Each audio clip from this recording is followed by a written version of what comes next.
Ladies and gentlemen, welcome back to Gassy Jack Gear Reviews. I have a little comparison here for you. I am kind of facing off two kind of similar watches. They're not completely similar, but they have some commonalities, I guess.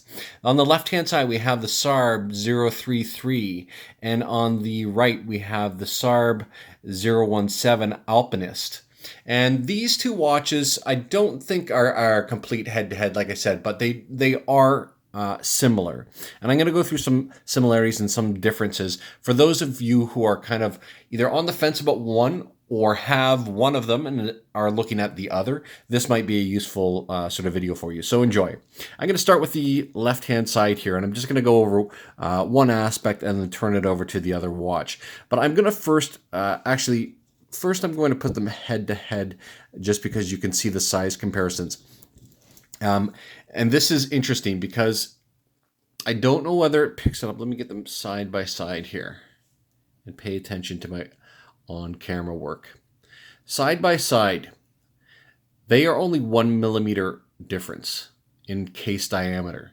On the left-hand side, we have a 38 millimeter case, and on the right-hand side, we have a 39 millimeter case. But I will be honest, every millimeter makes a difference. Now, this isn't really an apples to apples comparison, even with the different sizes, because on the right-hand side, this Alpinist has an aftermarket strap code Jubilee bracelet on it. And when I hold this bracelet up, let me just do this, you can kind of see how those lugs hang off of the side. I shouldn't say the lugs, the center lugs, I guess. No, they're not any lugs. What am I talking about here?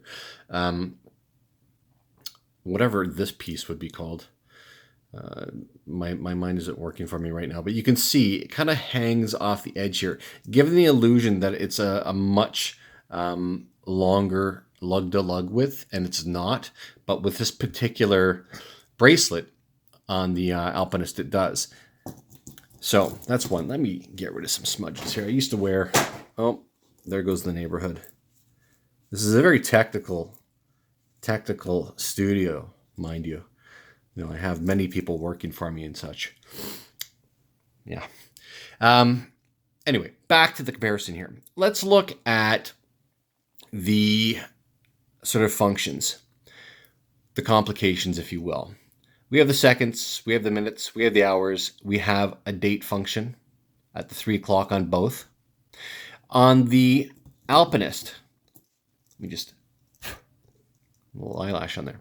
On the Alpinist, we have an added, I'm not going to call it a complication because it has nothing to do with the actual movement, but there's another crown here on the side here. Watch the inner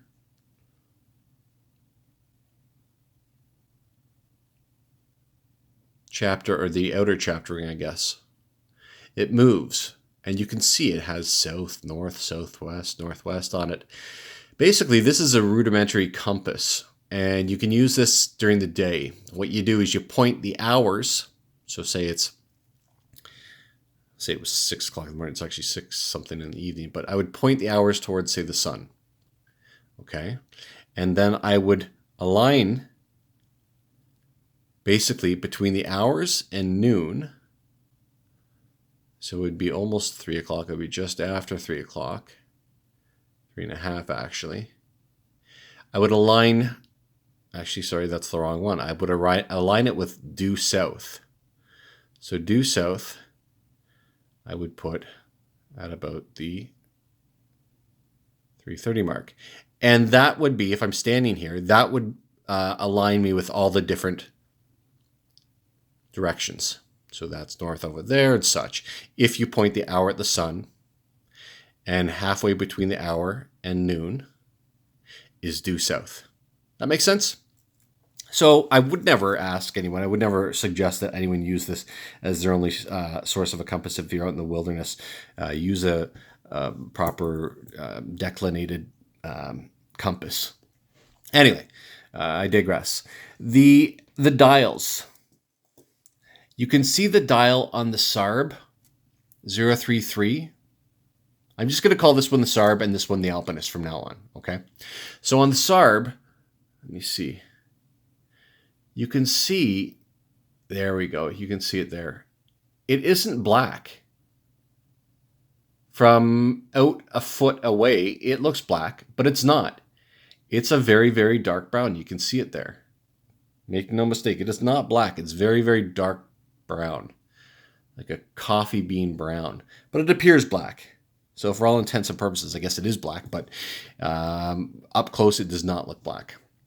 And it has a very nice sheen about it. Okay. It's not starburst, but it has a nice sheen.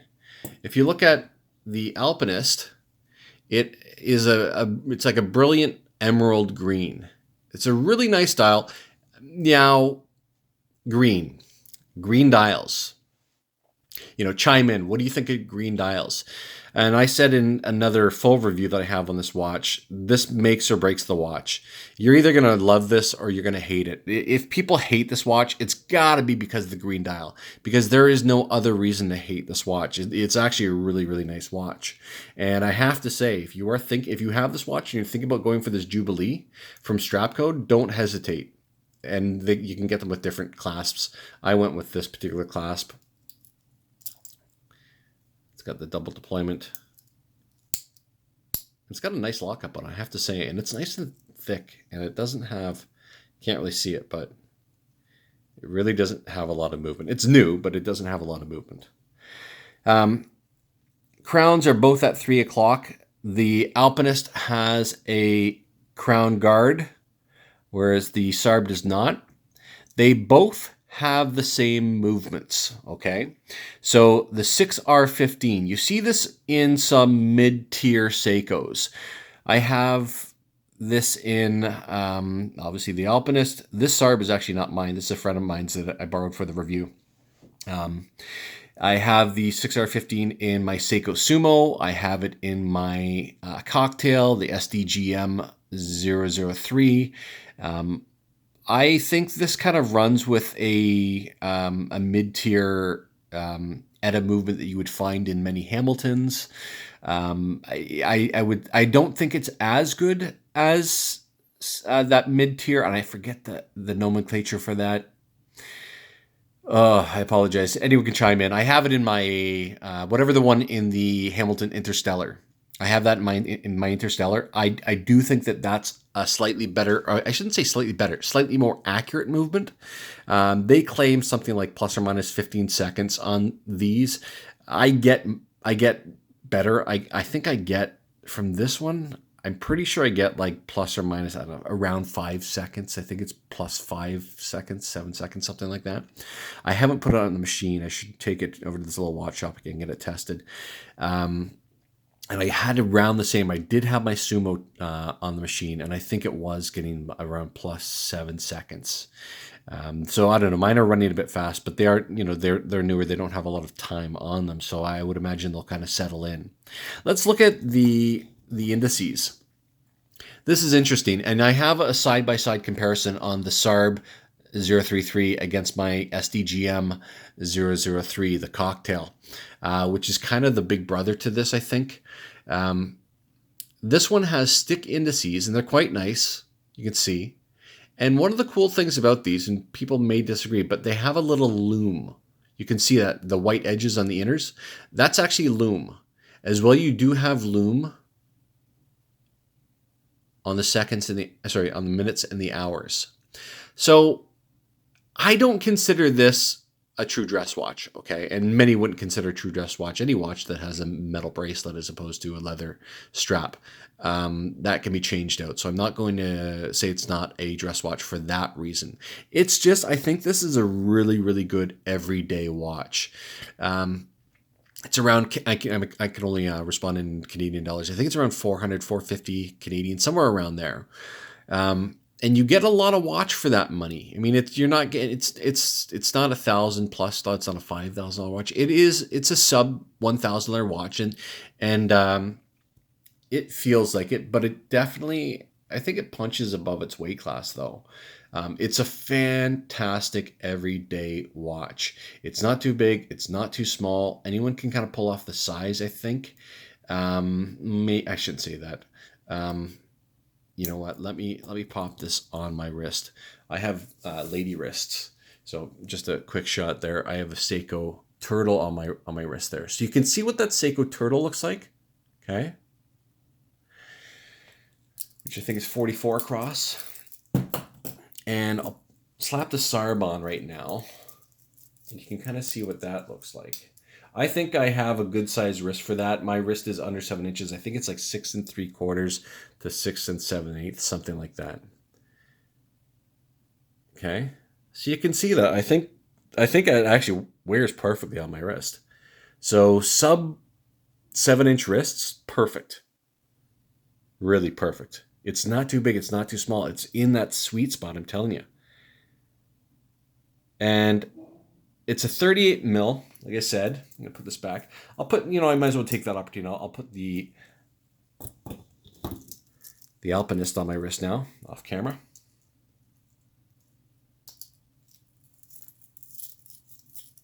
I can't put them on all at the same time, but you can kind of see what that looks like. It doesn't, again, it doesn't look a lot different in size.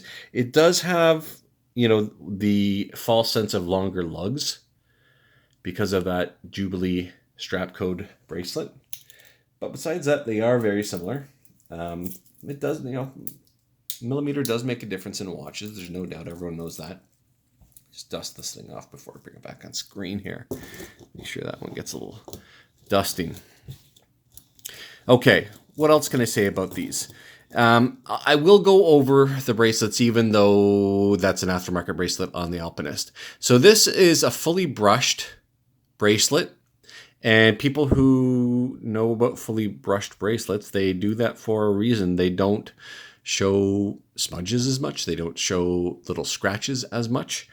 They did, if you see this, it does appear as though they polished the very edges of here. And I don't know if that was just to smooth the edges. That's my guess. They are polished outer links. Or sorry, outer links. The outer portion of the links are polished. It comes with a double deployment clasp, milled. Okay.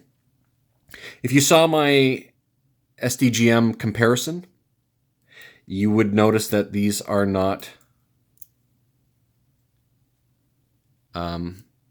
scalloped here.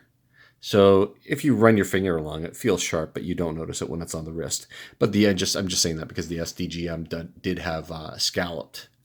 I'm going to give you, the case back is exhibition. So you can see that 6R15 moving back there. And it is out of Hardlex. The case back is Hardlex, Seiko's proprietary mineral crystal, which is very shatter resistant.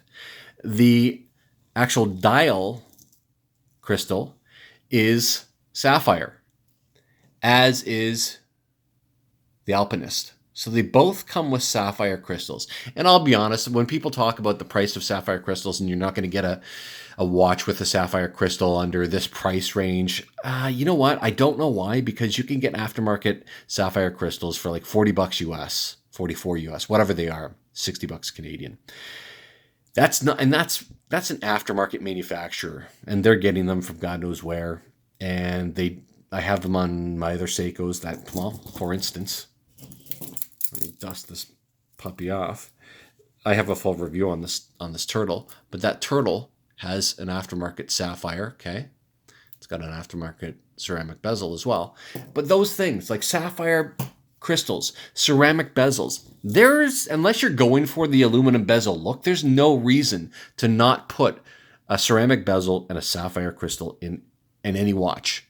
Well, dive watches, obviously, with a bezel. But there is zero reason to put them in as far as cost go. I mean, the added, what would it be as far as a manufacturer's cost? I can't see it being $20. I just can't. Like at their cost, not even. I mean, these small companies are putting out these crystals for $40. These tiny little companies. So a huge manufacturer like Seiko of watches, God, like I'm sure they could put them out for $10 cost. Not a problem. Probably less, to be honest. So I don't know why they don't put sapphires in more watches. I get their diver line. They put the Hardlex in there, I think, because they're more shatterproof, less scratch resistant, but more shatterproof. Whereas any of their non-diver line, I think, should come with sapphire. What do you guys think? I don't think there's an excuse. Let's look at the cases a little further. So, and you might want to even go to my other video on the SDGM versus this, but you can see it is a fully polished sides. Okay, I'll give you the side profile. Okay, and then it's raised at the top. It is brushed along the lugs, and that little top piece as well is brushed. Okay, all that raised part is brushed.